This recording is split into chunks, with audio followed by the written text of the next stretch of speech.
The day she left, I didn't beg her to stay. I just helped her carry her bag to the door.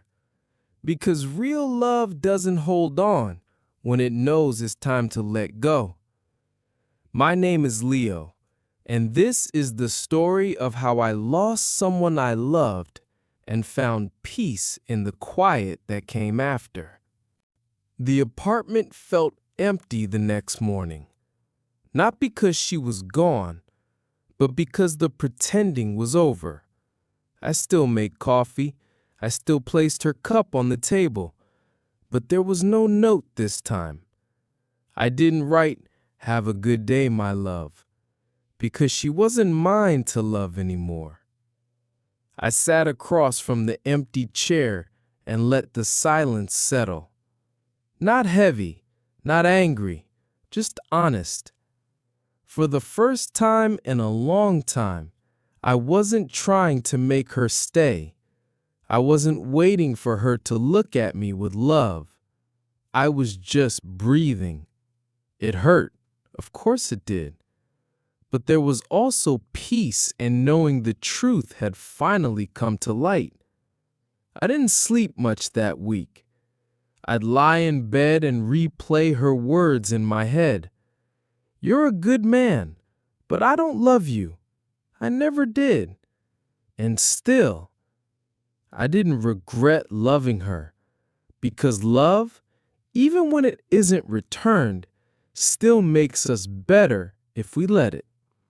Friday nights, lighting candles, cooking her favorite meal, watching her smile without really smiling. Her laugh at the dinner table, soft, practiced, like something she had rehearsed. The mornings when I'd kiss her forehead and she'd turn slightly away, just enough that I noticed. The way she looked out the window during breakfast, like she was watching a life that didn't belong to her. And I knew, maybe not at first, but over time, I felt it. The distance, the silence, the way her body was there, but her heart was somewhere else. Somewhere with someone else. I didn't know his name. I never asked. But I saw him in the way her eyes dimmed when I said, "I love you." I saw him in her pauses, in the way she held her coffee mug like it was a memory.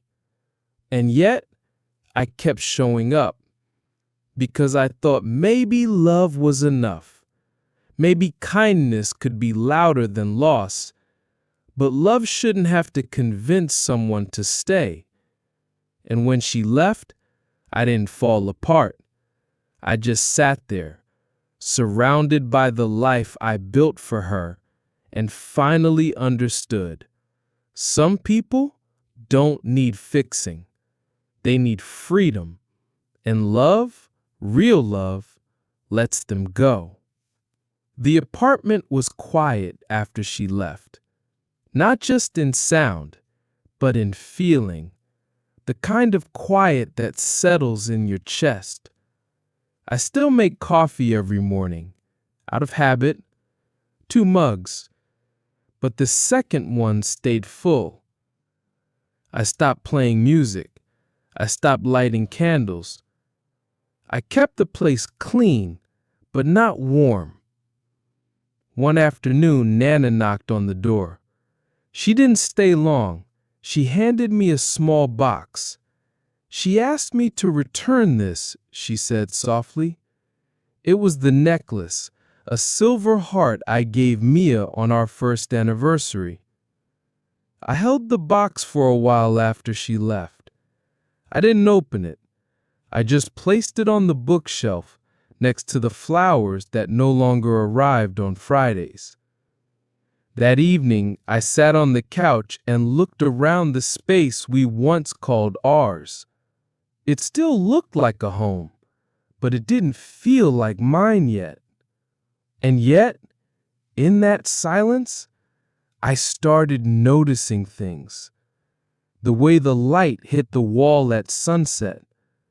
The way my plants kept growing, even when I forgot to water them. I opened the windows more. I started walking in the evenings, not to forget her, but to remember myself. One morning, I passed a small animal shelter near the edge of the neighborhood. A handwritten sign in the window said, "Volunteers needed, even just 1 hour." I don't know why, but I walked in. The woman at the desk smiled. She didn't ask about my story. She just handed me a leash and said, "This one likes the quiet." His name was Oliver, a senior beagle mix with tired eyes and slow steps. We walked the back lot in silence. No expectations, no performance, just movement, just company. I went back the next day, and the next. I didn't tell anyone. It wasn't about starting over.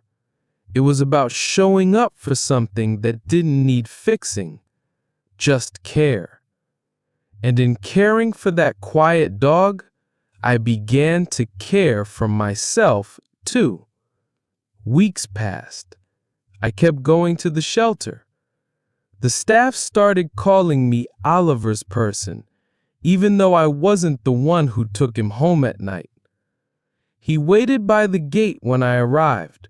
Slow tail wag, quiet eyes. We didn't do much, just walked, sat. Sometimes I read aloud from a book I found in the lobby.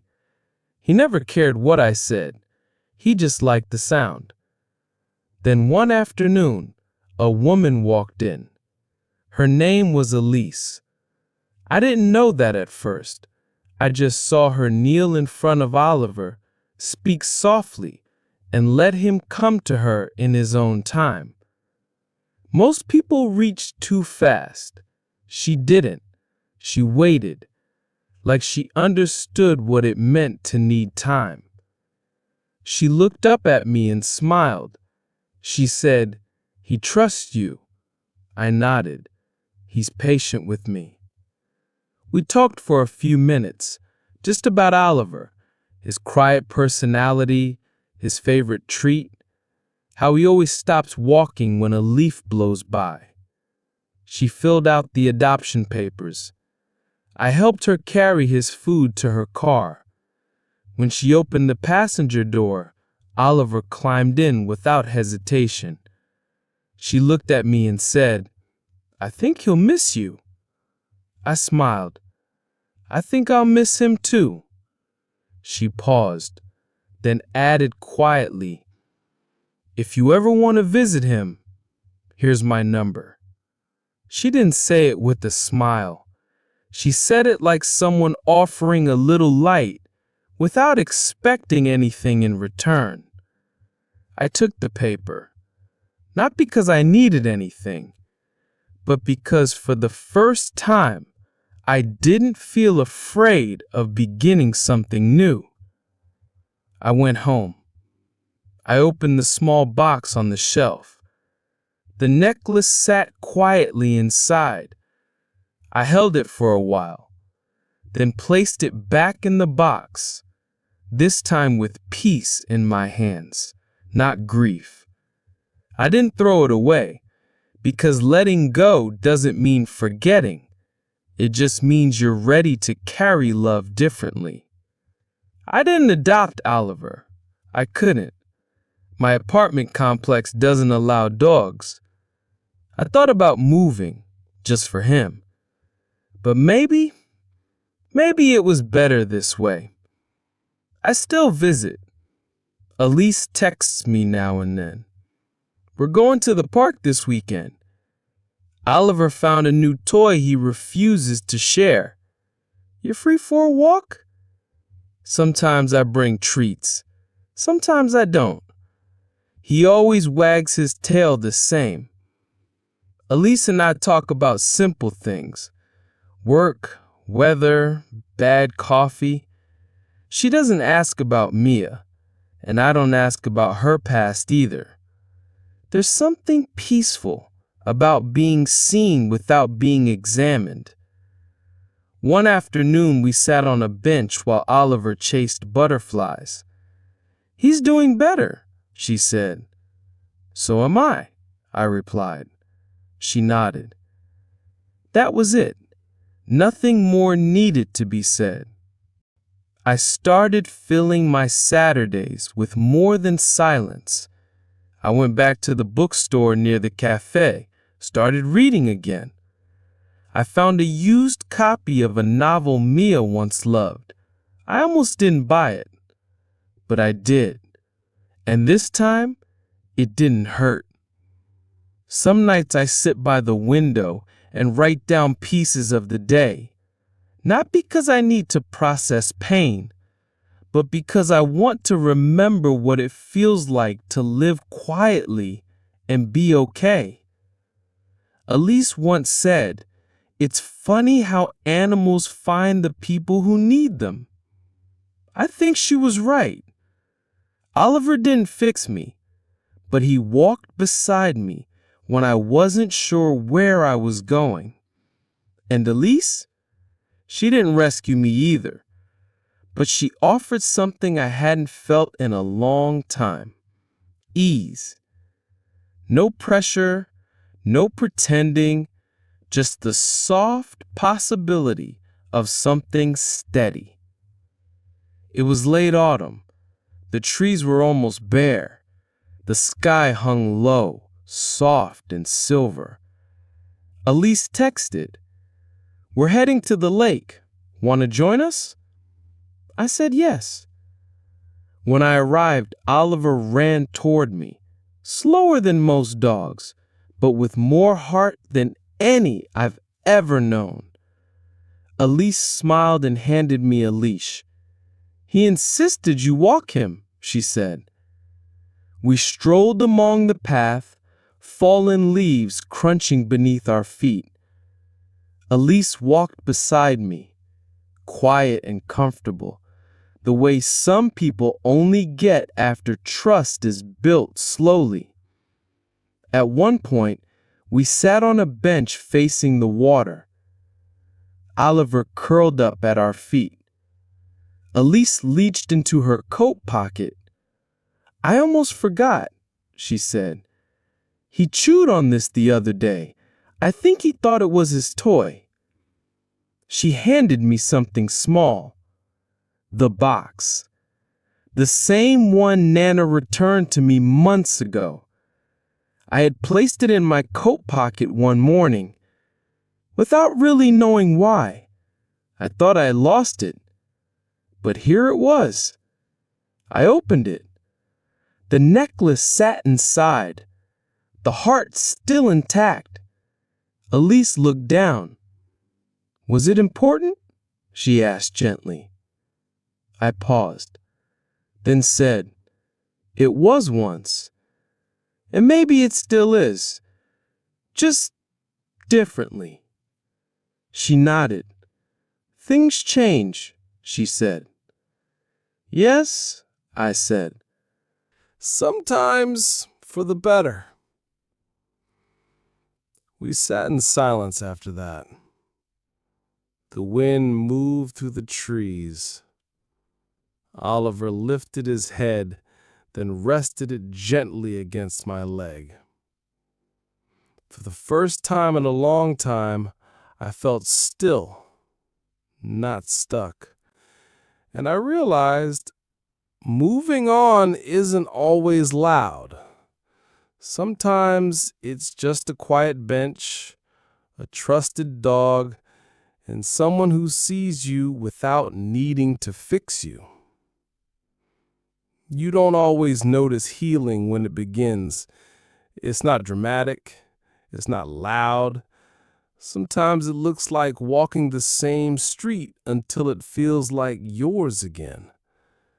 Sometimes it sounds like your own voice when you speak to yourself with kindness. I used to think love meant holding on. But now I know real love gives you the space to begin again. Not with someone else, not with a promise to forget, but with a better understanding of who you are and what you're capable of. Oliver reminded me of that, not by teaching, but just by being present, patient, and perfectly unhurried. He helped me sit with myself without needing to escape. I'm not going back to who I was. I'm moving forward into something quiet, something steady, and finally, something mine. If you enjoyed this lesson, click here for another learning video.